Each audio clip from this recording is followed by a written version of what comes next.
programa a fondo, una mirada a la realidad de nuestro país, una mirada profunda. Hoy estamos echando la mirada, estamos poniendo los ojos sobre la vida del doctor José Gregorio Hernández con la profesora María Isabel Giacopini. Ella es representante del Instituto de Medicina Experimental sobre la vida y obra del doctor José Gregorio Hernández. Como dijimos en la pausa, ¿qué podemos resaltar de las características de ese chamo, de ese niño que en algún momento fue José Gregorio Hernández? Bueno, la gente ha mistificado mucho a través de los artistas la imagen del doctor Hernández. Nos ponen a un individuo a veces con una mirada triste, como alejado de la realidad. El doctor Hernández hizo una gran labor en este país y fue un luchador. Y desde niño, entonces vemos cómo el doctor Hernández, ¿quién era? Un niño de Ignotú. Un niño que creció rodeado, como dicen muchos biógrafos, de campesinos, de gente pobre, agricultor. No, eso no es así. Creció en un medio en donde la agricultura era lo más importante en ese momento en el país. Acuérdense que estamos hablando del siglo XIX, donde Trujillo era un estado agrícola. Entonces, lo lógico era que creciera en un campo rodeado de agricultores, en donde su padre era el que tenía lo que llamaban antiguamente una bodega.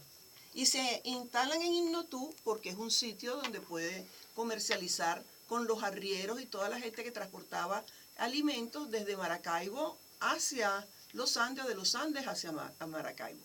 Pero el doctor Hernández era un niño igual que cualquier niño venezolano, con los juegos tradicionales, el papagayo, el trompo, las metras, correteaba por los parajes de los Andes, montaría en burro, y pasearía por todo aquello. Haría travesura, probablemente. Y haría travesura.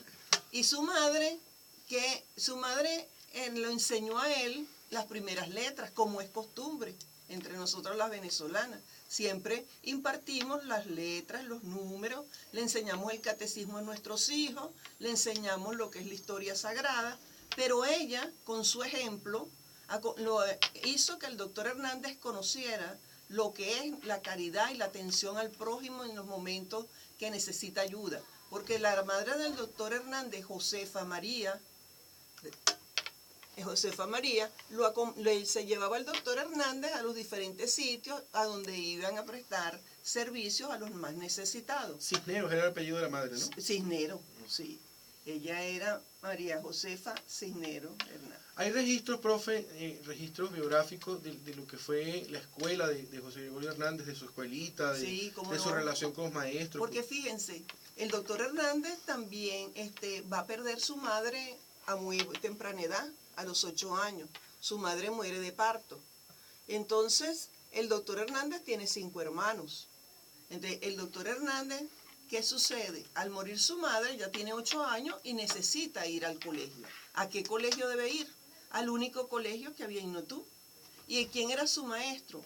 Don Pedro Celestino Sánchez, un marino que no se había formado en el arte de la enseñanza, vamos a decirlo así, pero tenía una gran vocación por la educación de los niños.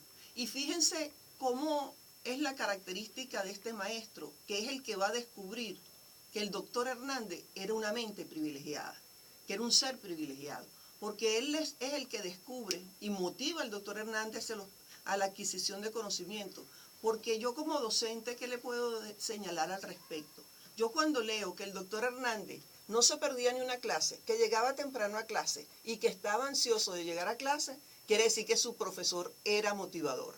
Lo motivaba a asistir. ¿Y cuáles eran esas clases? Me imagino que por ser marino se fundamentaba en los relatos de sus vivencias. Y por el lugar donde estaba tendría que ver con la agricultura. Y también tendría que ver con la vida que ellos llevaban allí. Y él cuando el doctor Hernández él ya no le podía enseñar más nada, se dirigió a don Benigno Hernández, el padre del doctor Hernández, y le dice que ese era un niño con privilegiado y que había nacido para la ciencia y las letras. Y don Pedro Celestino no se equivocó y le dijo esa sugerencia al padre del doctor Hernández y escuchó la sugerencia. Y por ese motivo, porque el maestro se lo señala y porque el doctor Hernández quería adquirir más conocimiento, es que lo envían a Caracas a la edad de 13 años. Imagínese usted, un chamo todavía. Un joven, Un adolescente. un niño adolescente, en donde va a llegar, en donde va a ser una travesía que imagínense, ahorita nosotros nos dicen que vamos para Inotú ahorita y nos cansamos. Ah, en cambio él se vino, imagínense, se fue de Inotú, tuvo que llegar a La Ceiba, allá tuvo que ir a Maracaibo, agarraron un barco, un vapor, como decían antes, llega a Curazao. De Curazao se van a Puerto Cabello. De Puerto Cabello llegan a La Guaira. Y de La Guaira tiene que venirse a Caracas a través del Ávila en mula. Imagínese Y usted. en caballo o mula debe haber utilizado. Entonces, imagínense toda esa trayectoria que hizo el doctor Hernández con 13 años para venir a estudiar a Caracas. Y llega a una familia notable, que fue la familia Villegas, porque él llega al colegio Villegas, en donde tenemos como director o creador de ese colegio al doctor Villegas, que fue presidente de la República en algunas oportunidades, que fue excelente educador, eminente educador de Venezuela, y entonces Guillermo Tell Villegas, y su esposa, que era doña Pepita Peroso de Villegas, adopta al doctor Hernández, porque el doctor Hernández estaba solo en Caracas. Entonces llega a ese colegio y ahí va a adquirir una formación extraordinaria, porque ese colegio se va a caracterizar porque no es nada más memorizar y repetir, sino que allí en ese colegio se fundamenta la enseñanza en lo que debe ser la enseñanza, en razonar, en crear nuestras propias opiniones, nuestros juicios de valor, desarrollar la mente. No puede ser que nosotros sigamos en una educación a veces que es simplemente memorizar un libro y repetirlo. De repetición, no, sí. eso no, es el razonamiento. Además, Villegas va a ser el tutor del doctor Hernández y lo va a formar en qué? En un amor a la patria, un amor a la libertad, un amor a la democracia y un profundo amor por la paz. Por eso vemos un doctor Hernández que es venezolano, que impacta por ese gran amor que siente por Venezuela e impacta por ese gran amor por la paz, porque fueron los principios que le inculcaron a él desde joven. Bueno,